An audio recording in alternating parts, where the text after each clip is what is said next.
I thought graduation day would be the happiest day of my life, until my stepfather looked me in the eyes and said, "You owe me $195,000. Every sleepless night, every sacrifice, every dollar spent on my education, now it was a debt I supposedly had to pay back." I couldn't believe it. The person who promised to support me, who was supposed to guide me, was demanding my future in return. And just like that, the family I trusted the most became my biggest nightmare. I grew up believing that my family was my safe place. My mom was kind, loving, and always worked double shifts to make sure I had everything I needed. My stepfather, on the other hand, was different. At first, he seemed supportive, charming even. But as I grew older, I started noticing the little things, the subtle remarks about money, the way he always reminded me that nothing in life comes free. School was tough, but I managed. Late nights studying, endless assignments, and part-time jobs just to save a little pocket money, all while knowing that my college dreams depended on the sacrifices my mom and stepdad made.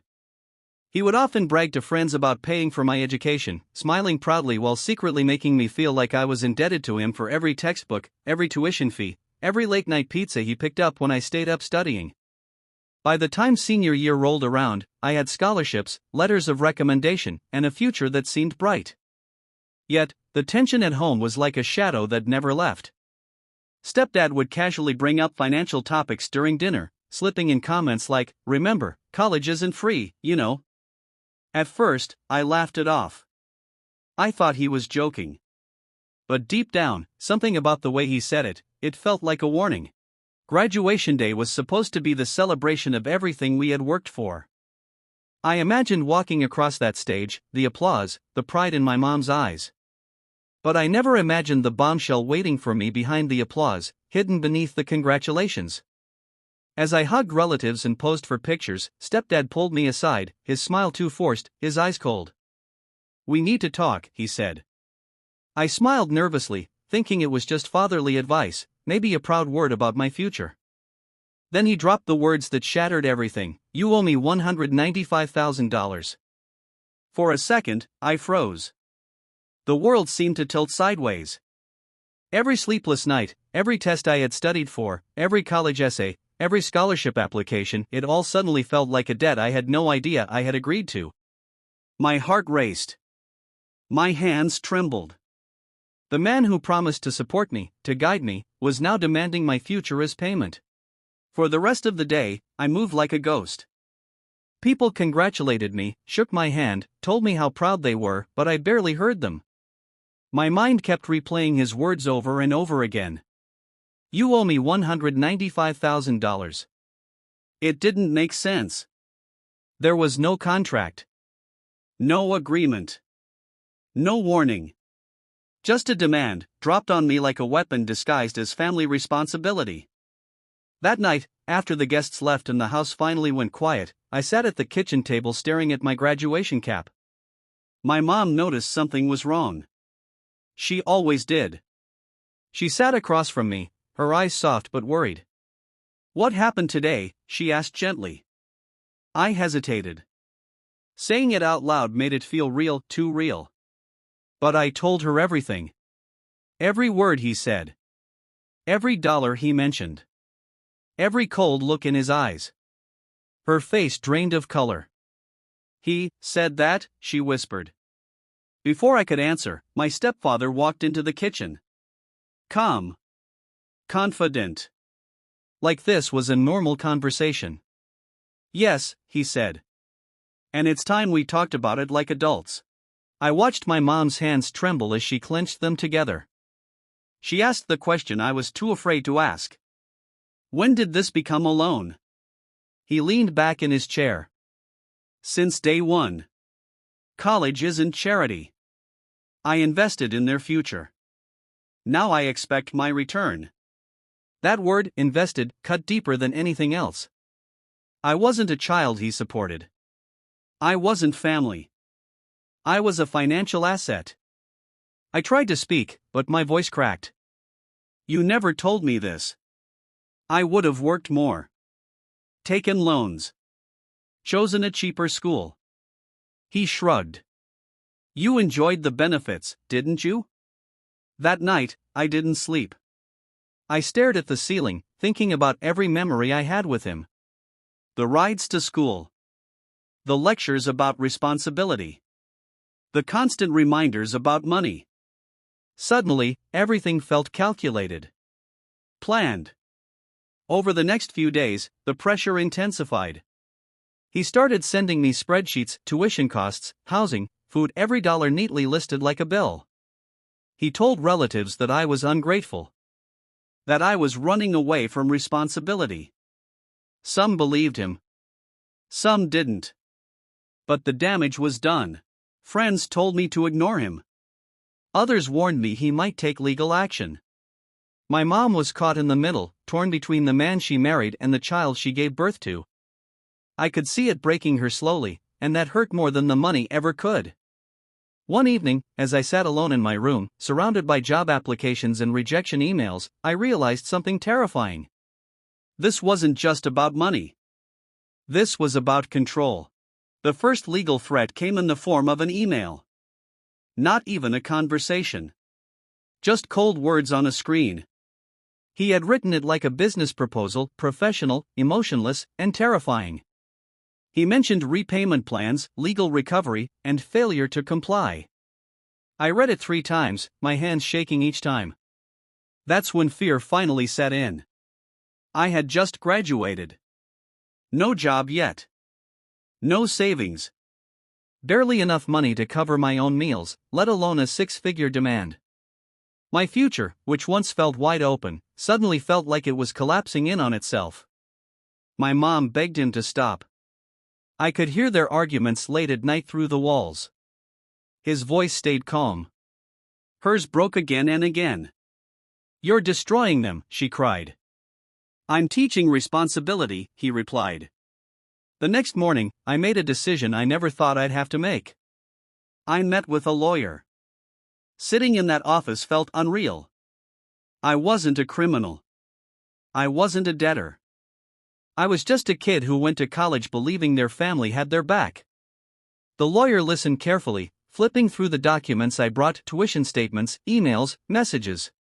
Finally, he looked up and said the words that changed everything. "Did you ever sign anything?" "No," I said.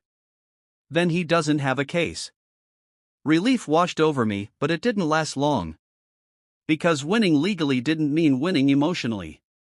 When my stepfather found out I had spoken to a lawyer, he exploded. He accused me of betrayal. Of disrespect. Of turning strangers against family. He threatened to cut me off completely: no support, no contact, no help for my mom either. That's when I started noticing cracks in his perfect image. Bills hidden in drawers. Late notices. Credit card statements with balances I had never seen before. One night, while helping my mom organize paperwork, the truth spilled out. He was drowning in debt. Gambling losses. Bad investments. My college education wasn't generosity, it was leverage. I wasn't a child to him. I was an exit plan. The realization hit harder than any threat. This wasn't about gratitude. This wasn't about fairness. This was desperation disguised as authority.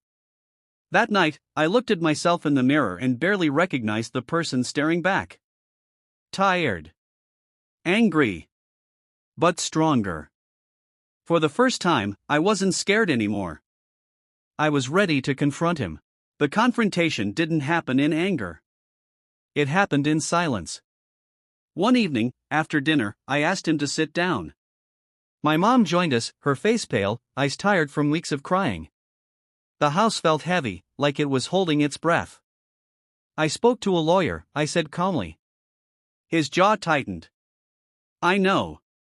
There's no contract," I continued. "No agreement. No proof that I owe you anything." He leaned forward, eyes sharp. "You owe me because I made you who you are. That was it." The line he crossed. "I didn't ask you to gamble," I said. My mom gasped. He froze. "I didn't ask you to drown in debt and then look at me like a solution." The room exploded. He shouted. Accused me of spying. of disrespect, of poisoning my mom against him. But the truth was already out. Papers were on the table now: credit card statements, overdue loans, letters from banks. My mom stood up, her voice shaking but firm. "You used my child as collateral." For the first time, he had no answer. The power shifted in that moment. He wasn't the authority anymore. He was exposed. He tried one last move: guilt. "After everything I did for you." I looked him straight in the eyes. "Family doesn't come with an invoice." Silence. A week later, he left. Took his bags. Took his anger. Left behind a house full of broken trust and quiet healing. The legal threats stopped. The emails disappeared. I got my first job 2 months later. It wasn't glamorous, but it was mine. Every paycheck felt like freedom. Some wounds don't heal quickly. But some lessons stay forever. Money can buy education. It can't buy loyalty. And it can never replace love. The house felt different after he left. Quieter. Lighter. But also, emptier.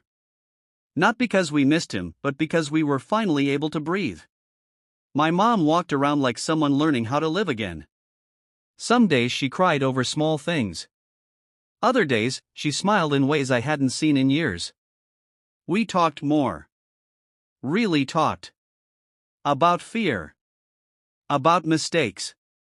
About how easily love can be confused with obligation. She apologized again and again, even though none of it was her fault. I told her the truth: I didn't blame her. I never did. Slowly, life moved forward. My job didn't make me rich, but it gave me dignity. I paid my own bills. Bought my own groceries.